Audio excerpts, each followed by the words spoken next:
The Shark Deck. Johnny Mac with your daily comedy news. Late night on strike. Apparently, the LateBot saw the new Fast and the Furious movie and said, if I learned anything from the Fast and Furious franchise, it's apparently that the laws of gravity don't apply to cars. I bet Vin Diesel could drive a car through a tornado and come out the other side with a perfect hairdo. Wait, never mind. Vin Diesel is like the Energizer Bunny of the Fast and the Furious movies. He keeps going and going and defying the laws of physics. Vin Diesel's iconic line, the faster the car, the more nonsensical the plot. Speaking of bad movie ideas... Actually, I love Fast and Furious. That was just a segue there, folks. Eddie Murphy is rebooting the Pink Panther. This idea is terrible, terrible, terrible, terrible, terrible, terrible, terrible. Let's just start there. Eddie Murphy as the Pink Panther? Terrible. If nothing else, he's way too old for the role. You know, if you had told me this idea in, 1993, sure. But now, Eddie Murphy? He's 62. My issue with Steve Martin was the same thing. He was too old for the role. But wait, the idea gets even worse. So you know how in the Pink Panther movies, the Pink Panther is the diamond and the character is Inspector Clouseau? But separately from that, there's a cartoon panther who's pink? Well, in this new idea, it would be a hybrid, kind of like Roger Rabbit. Both Inspector Clouseau and the panther who is pink would appear in the movie. Terrible idea. Don't make this. The premise has a buddy cop movie tone. The Inspector and the Panther team up for the first time ever on the big screen. Sorta, kinda not true, because they teamed up in some of the animated credits in the original Peter Sellers films. I love those films, by the way. And I'm fascinated by the last one, the one they made after Peter Sellers died that they made out of outtakes. Watch that. That's amazing. Then there's the one after that with the American guy looking for Peter Sellers' character. They just kept milking this thing. And then there's the Roberto Benigni, Son of the Pink Panther, I think it's called.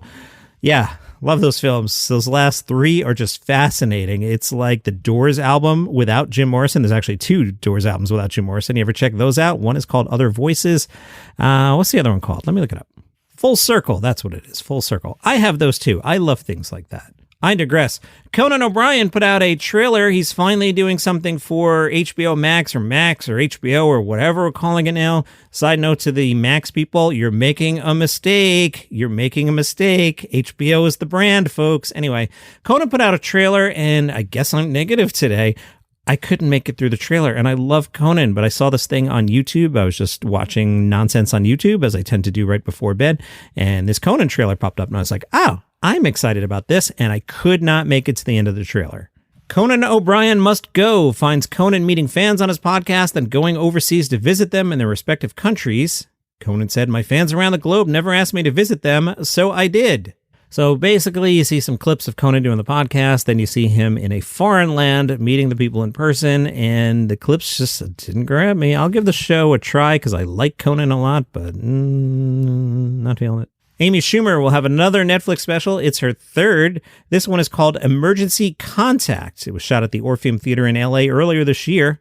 It'll be out June 13th. That's all the details I have right now. The New York Times spoke to Steven Wright, and they wrote, Wright not only had a gift for old-fashioned joke construction, but also a rare discipline and taste that he remained stubbornly faithful to. For example, he told the Times, I've always hated puns. It'd be funnier if you dropped a dish. Early on, he set up rules for his comedy that might have hurt him in the short term, but it allowed his work to age well. He avoided anything topical. He also did not curse. He said, I didn't want to get a bigger laugh because of that. I wanted it to be pure. Bobcat Goldthwait said the biggest difference between Mitch Hedberg and Steven Wright is when you saw an hour of Mitch, you got an idea of who he voted for, what he was about. You watch Steve for an hour and you have more questions about him than before you saw him. That's a really astute observation, and yes, I said astute. Why does Steven Wright have so few specials? He says, I can only think of so much stuff. You try to think of ideas, but your mind is running on its own, or at least my mind. It's mostly chaos, but you're organizing a lot of it.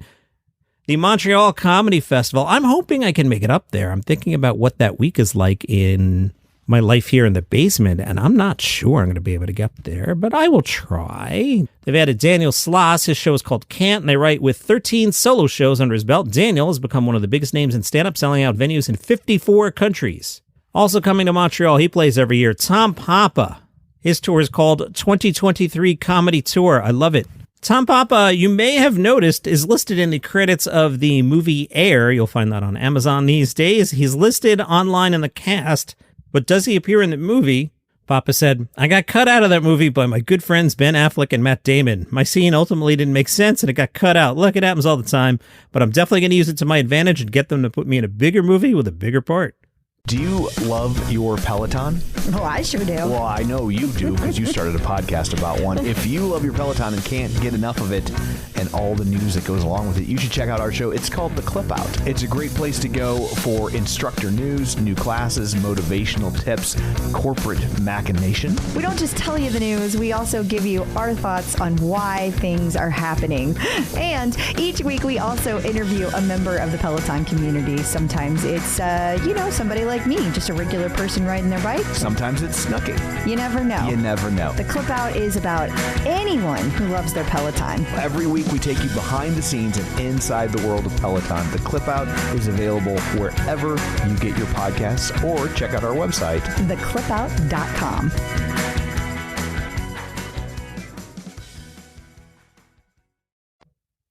From Newsweek, Joe Rogan questioned the legitimacy of a march that took place over last weekend, suggesting that participants looked too suspicious to be white supremacists. Okay, Joe, what are you thinking here? You see, last weekend, some people from a white supremacist group, I won't even say the name of the group, were marching through Washington, D.C., wearing masks and holding upside-down American flags. Rogan commented on his podcast and said, look at these guys. Where's the fat people? How come they're all wearing the same clothes? Have you ever seen anything that looks more like feds? How do they all have, uniform outfits on? They have the same color pants for the most part. Very little variation. They're tanner brown pants, dark blue shirts with an effing stupid flag on it. Send your letters and emails to Joe Rogan. The Boston Comedy Festival continues. Today, the Boston Comedy Festival All-Stars with Emo Phillips. Emo's still around, huh? Sydney Comedy Festival, almost over. Let's see who's playing on Saturday. Patrick Golomko. His show's called Pork Adobo. You're going to hear him tell a joke about being 3/4 Chinese. When he tells the punchline, he's holding his hand above his head to indicate his height. I'm an introvert. I prefer Netflix to parties, because at least Netflix cares if I'm still there. I'm actually 3/4 Chinese. And 1/4 nothing. And my life is getting boring. Even my dreams. The other night I dreamt I was driving and I parked in this 2-hour parking zone. And then that was it. That was the whole dream. And I was scared. I was like, I need to go back to sleep so I can move that car. Oh, man, he was great. Patrick Golomko, my new favorite. That was a really good 50-so seconds. Loved it, man. And I know you guys are like, yeah, but John, who's playing in New Zealand? Well, nothing with clips that it's available. But some of the shows, and we've talked about some of these before, No Homo, queer comedy, the Chuckle Monsters, which is family-friendly improv, and Spanglish Comedy Festival Edition. However, I'm clicking on it. It says the show's fully in Spanish, which is fine, but that's not what Spanglish is. You weren't going anyway. Hey, do you hear the frog in my throat? Isn't that great when I have to record 2 more podcasts before I leave the basement today? No, that's not good. And follow the show for free on Apple Podcasts, Spotify, YouTube, and you listen to the next few days and you figure out which ones I recorded on Thursday. See you there.